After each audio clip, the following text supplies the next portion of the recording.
This poem is about my papa, Jock Cook, and how he opened doors to enchanted worlds for us children.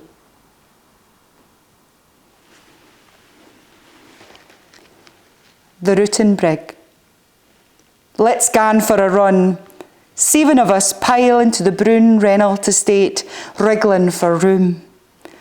My sister Debbie hods me ticked around my waist in the days afore seatbelt laws. My other sister gurns about my brother's bony arse digging into her legs and gets telt off for swearing. Papa stops at the shop for juice, crisps and sausage rolls. We didna gan that far, but at 4-year-old I felt like we were gone to the moon. Awa fae the clatter of the council estate, awa fae noisy neighbours, and that raj wee boy at the park, we aye piddled on the slides so nobody else could play on it. I keep my een on the road like I've been telt, and try not to breathe and taste the fagreek. I've aye been easy scunnert in a car. Papa says, "Look for it to the road ahead, Susie. You will nae feel sick if you do that, and stop eating your snotters, you'll get worms."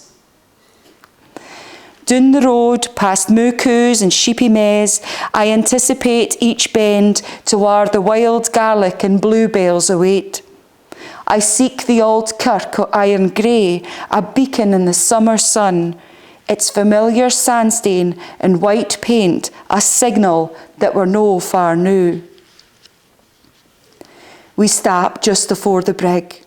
All arms and legs are burst out the car, dappled green in sunbeam swirls. The wee birds lilt their skinkling sangs, o'er the roar of blattering water. My wee heart loups and thrums, and I get instant fairyland disco fever.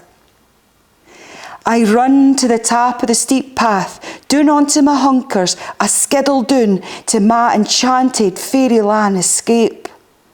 The rocks and ferns conceal secret places where the fae folk hide frae mortal men. They dinna hide frae me though, they ken I'm all richt and they come out to play.